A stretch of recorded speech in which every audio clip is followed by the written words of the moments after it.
So much. I don't know how I'm going to follow that amazing presentation, Virginie.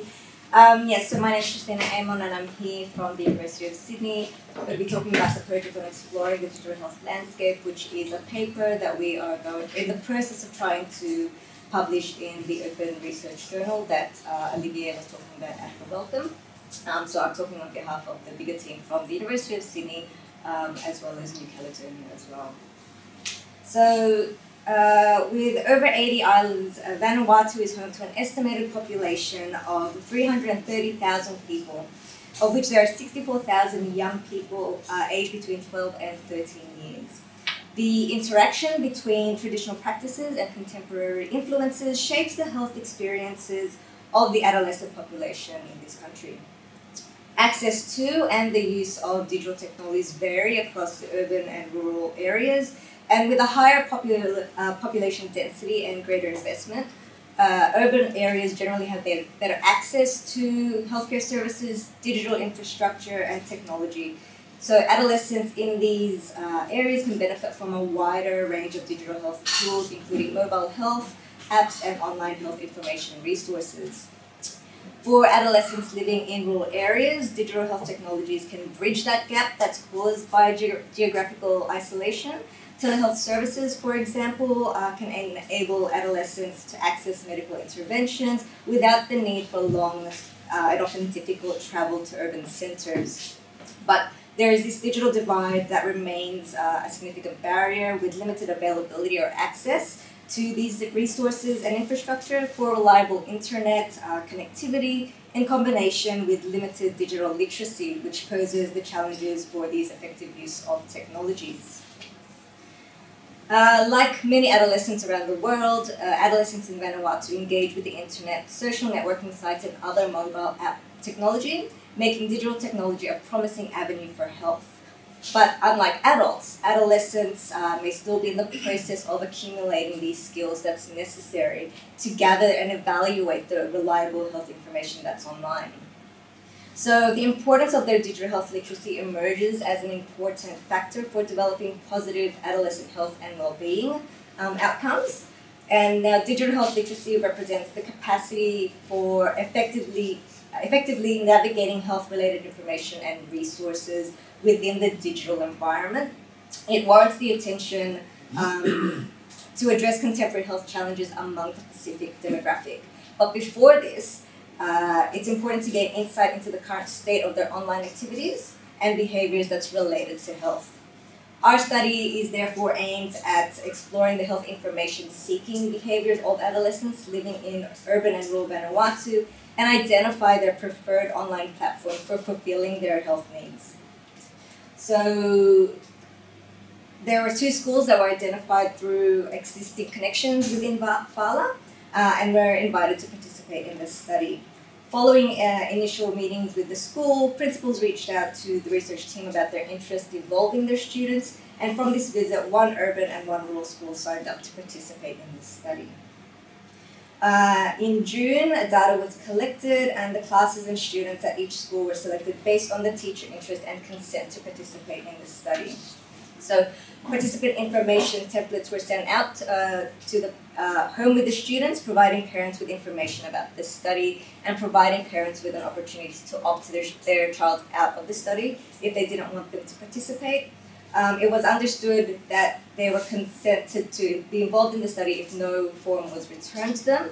But if a child was consented to participate in the study, but they themselves didn't want to participate, all they had to do was tell the researcher that I don't want to be involved, and they weren't involved in the study.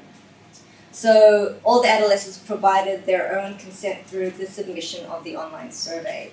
So they completed the red cap questionnaire that was accessed either offline through digital tablets or online through a computer in the classroom. The questionnaire collected both quantitative and qualitative data, and depending on the student's preferred language, it could be completed in either French or English. During the completion of the questionnaire, the teaching staff stayed in the room in case any of the students had any questions about what was in the questionnaire. The study itself is part of a larger research project within Falah, aiming to better understand the lifestyle and behaviors of adolescents living in the Pacific Islands. mainly focusing on physical health, diet, and the use of digital technologies. And the data that I'm presenting today comes from the new technologies and medias and digital tools and health sections of the questionnaire. So a total of 245 participants were recruited from the 2 schools in Vanuatu, but 197 participants completed the questionnaires. You can see that the majority of the participants from both locations were female.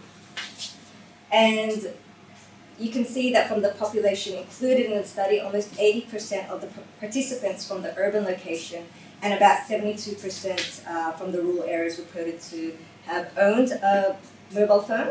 And there was about a quarter of the participants in the urban location and about 6% from the rural location which shared that device with other people, including people in their family or friends.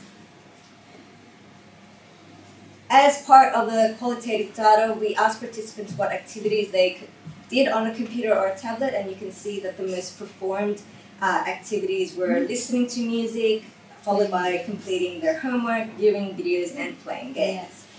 And again, we also asked what they did on their mobile phones, and again, it was listening to music, playing games, viewing videos, and doing their homework.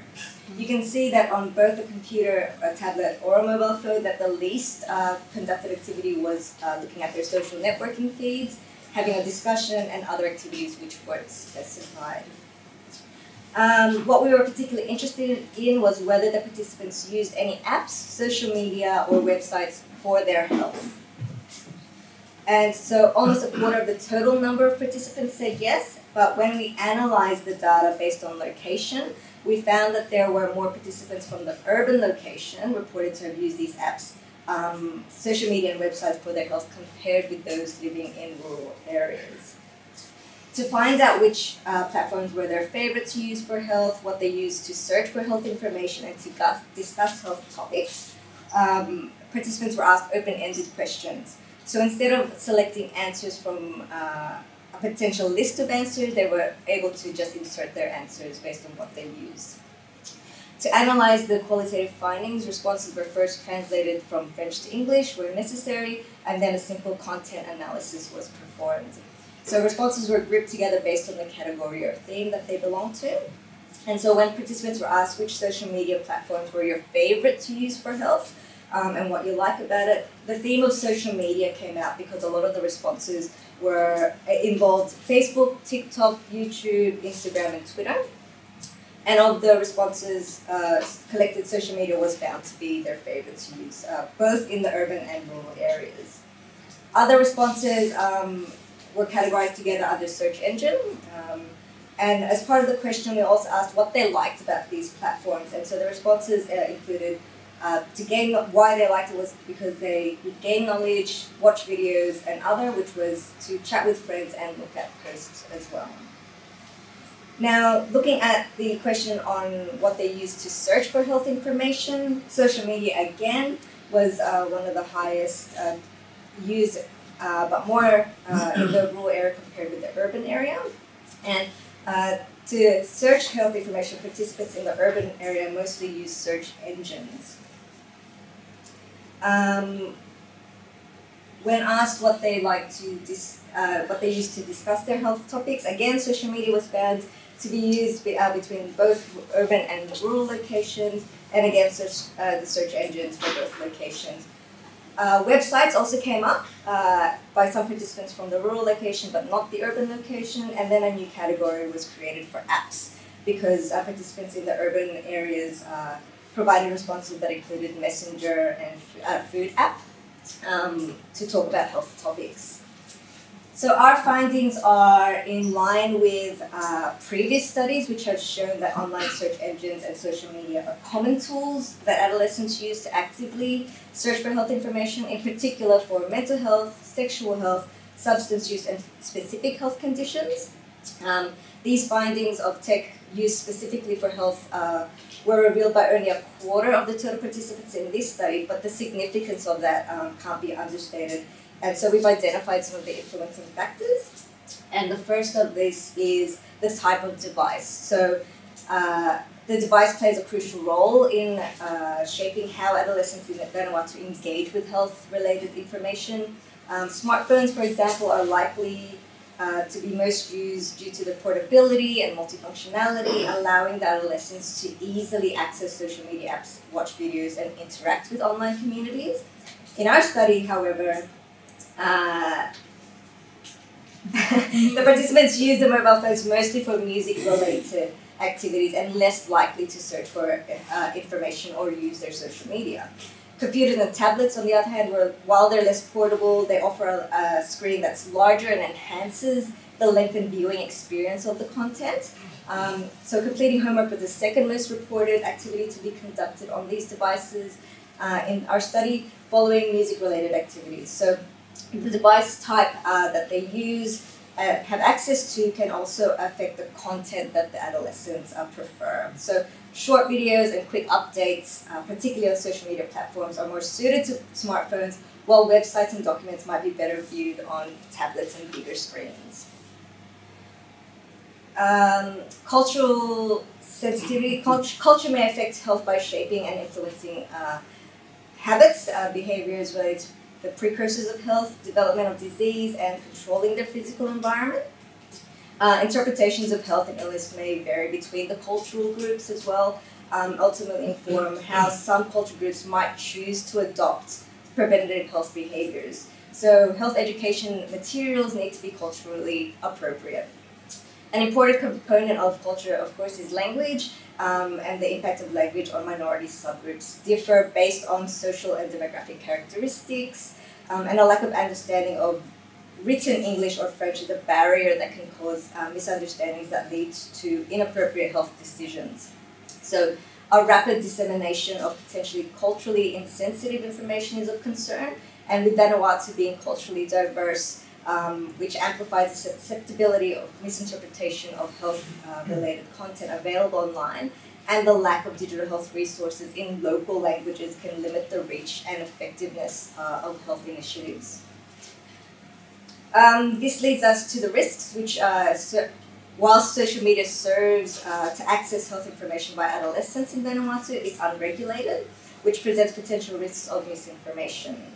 So while adolescents increasingly turn to social media for health-related information, their ability to distinguish between the credible sources of information is often limited by their digital health literacy skills. This emphasizes the risk of misinformation, and in particular in contexts like Vanuatu, where digital literacy education may be less prevalent. Adolescents with higher self-efficacy and better digital health literacy are more adept at evaluating the trustworthiness and relevance of online health content and reducing the susceptibility to misinformation. And so there's a need for targeted education interventions and policies to enhance the digital health literacy amongst adolescents, ensuring that they can safely and effectively use social media for health information.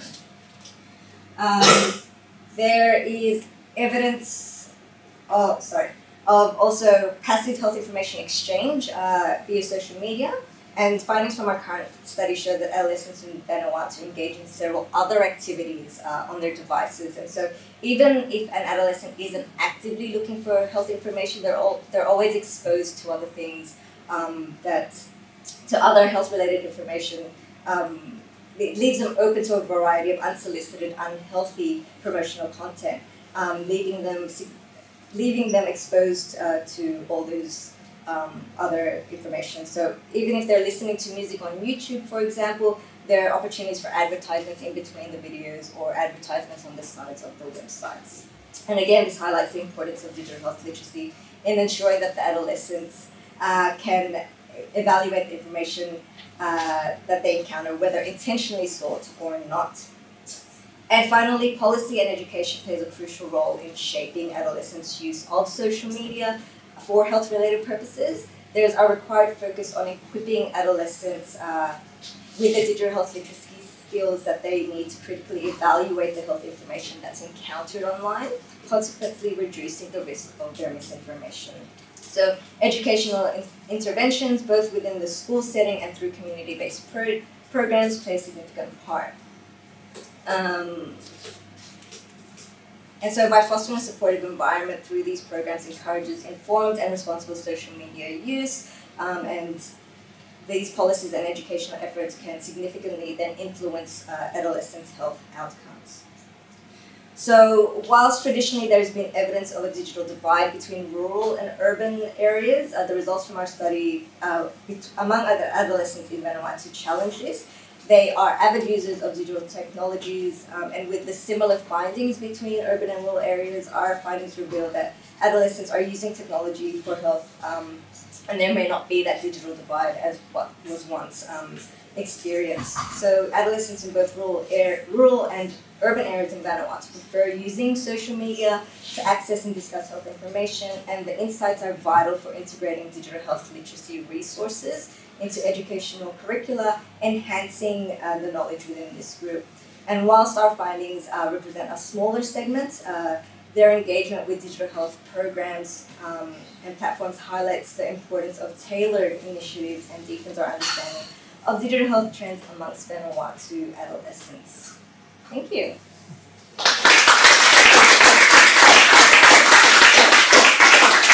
Very much, very interesting. I'd like to invite questions from the audience now. Yes. Thank you very much. That's very interesting. I was wondering whether at school in Vanuatu they are teaching about how to use IT, how to browse on the internet, how to search for information, or if it's not included in the courses, and then therefore it's indeed complicated for them to identify which is a reliable sources or not. When we had our first visit to Vanuatu in 2022, I think, when we were talking to the schools and the principals, we had asked them whether they had it, and they did say that they are teaching the students how to go online and look at information, but I don't know how detailed that is in terms of looking at what is considered to be reliable information for health information. So we're also doing the study in New Caledonia, and just looking briefly at what they had said that they do look for in health information. Like the top three were that it came from a government website, that it was easy to use, and that that it was that their friends recommended it. Trust that they trust. So that I'm not 100% sure about the Vanuatu one because we only looked at this data for that particular one, but for New Caledonia, it's just eyeballing the information. Those were the top three that they were saying that they looked at to help them know whether they can trust the information. No, because it's a bit surprising to see that they rely on social media to get information, serious information. Yes. It's really, there was another study I did for Myanmar, and Facebook was their one source of information to go to for any type of source. So they didn't even check on Google. Facebook is where they go to search for all their information. That leads me to, if I can ask one question, what were the social media they used? And also I'm interested to know, are there any influencers that they follow? Because there's so many health influencers, totally unqualified, over millions, and doing that sort of research in Australia. Have you been able to, I know that might have been, but I'm interested to know at least the social media types. Yes, so definitely the top were Facebook, Snapchat, TikTok, and Instagram were the top ones. And so more of those video where all they have to do is watch, and they're very short content. And so how much can they actually gain from those short bits of information that isn't supported? So Corinne? Can I add a little? You may cry, Margaret, but so we didn't ask that question in that survey about the influences. So this is what we need to introduce. But in the booklets, when we do the work with the quantitative data in the classroom, there's a few names that came up, and from the US. So what it means is that kids in Vanuatu may listen to what something has to say about bodybuilding in California and following the exercise routine that those guys who are adults are doing. So I'm not talking about food because it's not my space, but I guess we have to say so this is really something. And you have a response too. Thanks for your presentation. Have you also explored what are the main questions related to health that these teenagers have? And also, in your opinion, if they had good, accessible resource persons, would they still use the social media or would they go and ask to these people? We didn't ask them specifically, but just from interactions with the young people when we've gone to the schools, it wasn't in Vanuatu, but here in Nouvelle-Calédonie, a lot of the girls were looking at things that had to do with beauty products. A lot of them were talking about how to, skincare products and things like with hair and things like that. But I think that would be an interesting one to look specifically at what types of health conditions that they are searching. What was the second part of the question? If they had resource people to whom they could ask these questions, do you think they would still use the social media or would they have face-to-face interactions with these people? I think that they would, because then at least if they had an opportunity to ask somebody first, or at least then confirm with what they found online with somebody that they can speak to, might be at least a way for them to know whether something that they see online is true or not. So definitely it wouldn't hurt to have that. And I think teachers were identified in the 70s in Nouvelle-Calédonie as but the problem is that teachers may be overwhelmed as well because they don't have the training in digital health literacy to provide Any more questions? Yes. A comment question. I was surprised that, the young, they say that this is a way to have knowledge, acquire knowledge, and in marketing there is a strong field of research saying that all those apps diminish knowledge because of artificial intelligence. Let's say you think vaccination is bad, then you look only at things on bad vaccination, and it narrows your scope. And so you have less knowledge because you will never have a direct post saying that vaccination is a good thing. So there is a strong field in marketing saying that IA is terrible for knowledge because it narrows your scope so much. In the end, you think the earth is flat and things like that. This is very interesting because this is what they said. Because they think that they get valuable information, which is possible, but actually a lot of bias. And being young as well, but they're also at that age, at 15 to 16, when they should then start questioning what type of information that they're getting.